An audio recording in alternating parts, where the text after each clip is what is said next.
নমস্কার, পাকবিচিত্রায় সকলকে স্বাগত জানিয়ে আমি আজ আপনাদের একটি পিঠের রেসিপি করে দেখাবো।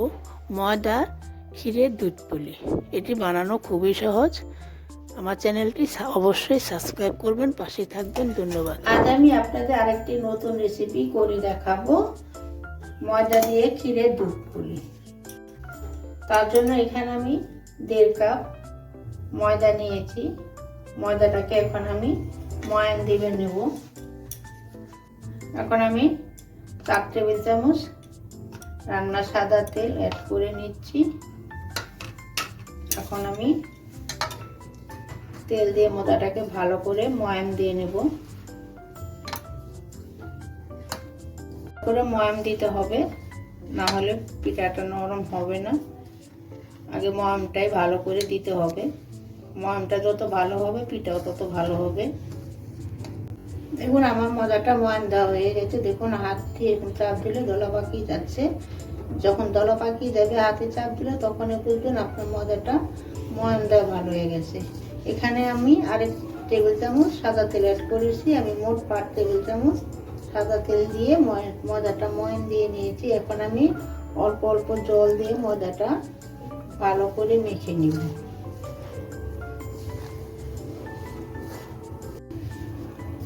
এখানে আমি নরমাল জল ব্যবহার করছি।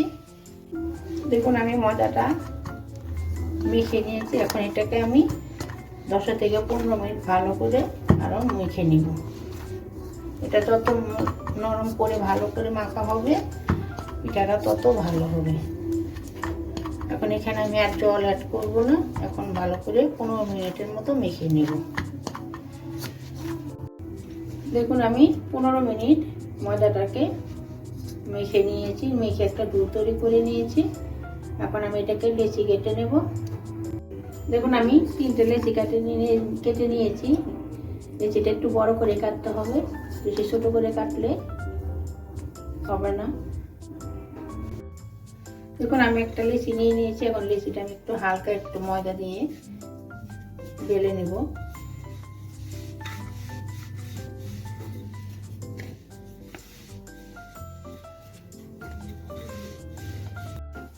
দেখুন আমি পাতলা করে বেলে নিয়েছি। যত পাতলা করে বেলা যাবে পিঠাটা তত ভালো হবে। আমি কিন্তু বেশি ময়দা এখানে অ্যাড করিনি, অল্প একটু ময়দা দিয়ে বেলে নিয়েছি। এখন আমি ক্ষীর দিয়ে দিচ্ছি। ক্ষীরটা আমি আগে তৈরি করে নিয়েছি। কিভাবে ক্ষীরটা বানাতে হয় এই লিঙ্কটা আমার ডেসক্রিপশন বক্সে দেওয়া আছে। এখন এভাবে একটু উল্টে দিলাম। এখন 4-5টা ভালো করে একটু ট্যাপ করে নিচ্ছি।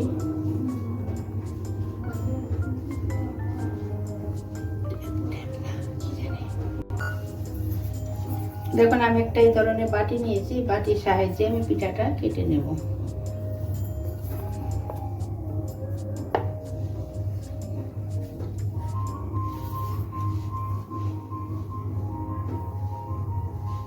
দেখুন কত সুন্দর হয়েছে দেখতে।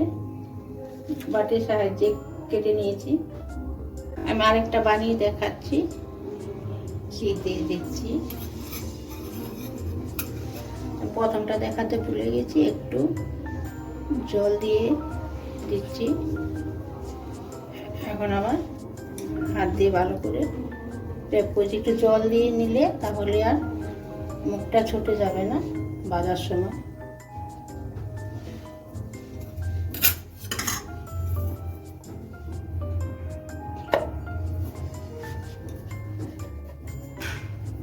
দেখুন আমি দ্বিতীয়টাও কেটে নিয়েছি। এভাবে আমি সবগুলো পিঠা বানিয়ে আপনাদের দেখাচ্ছি।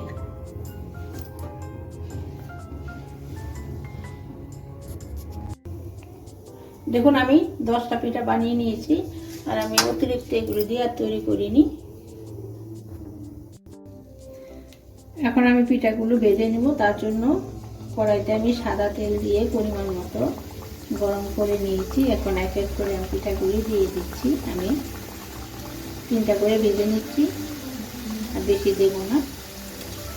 পিঠাটা আমি বেশি লাল করবো না, হালকা করে একটু ভেজে নেব বলে আমি উল্টিয়ে দিচ্ছি।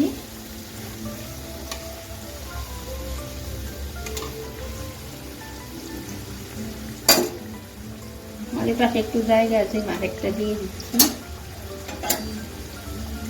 দেখুন আমার পিঠাগুলো ভাজা হয়ে গেছে, আমি হালকা ব্রাউন করে ভেজে নিয়েছি।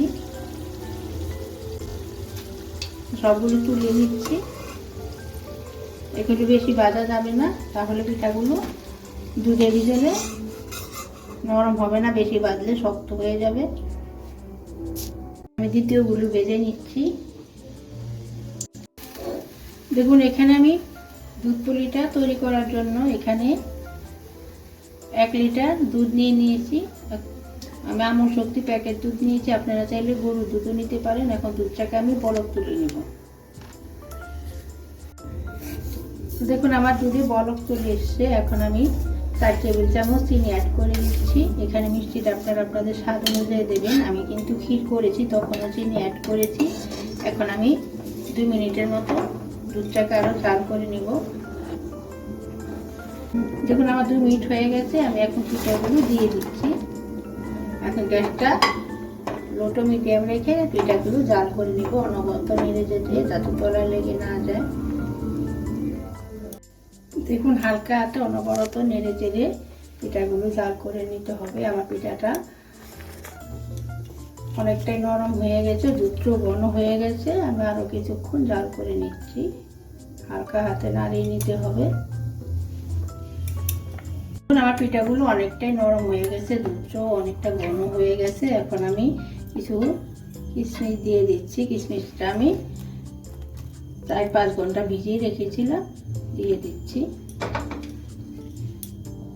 আরও কিছুক্ষণ জাল করে নেব। দেখুন এখনই দেখতে কতটা লোভনীয় হয়েছে। দেখুন অল্প পরিমাণে আমি একটু এলাচ গুঁড়ো দিয়ে দিচ্ছি, আপনারা চাইলে আর একটু দিতে পারেন। আমি যখন ক্ষীর করেছি, ক্ষীরের মধ্যে আমি এলাচ গুঁড়ো অ্যাড করেছি। দেখুন দেখতেই কতটা লোভনীয় হয়েছে। দেখুন আমার ময়দার ক্ষীরের দুধ পুলি তৈরি হয়ে গেছে। আমি যেভাবে বানালাম আপনারা সেভাবে বানিয়ে খাবেন, দেখবেন খুব ভালো লাগবে। এখন আমি নামিয়ে নিচ্ছি, নামালে আরেকটু ঘন হয়ে যাবে। দেখুন আমার ময়দার ক্ষীরের দুধ পুলি তৈরি হয়ে গেছে। আমি যেভাবে বানালাম আপনারা সেভাবে বানিয়ে শীতে খাবেন, দেখবেন খুব ভালো লাগবে।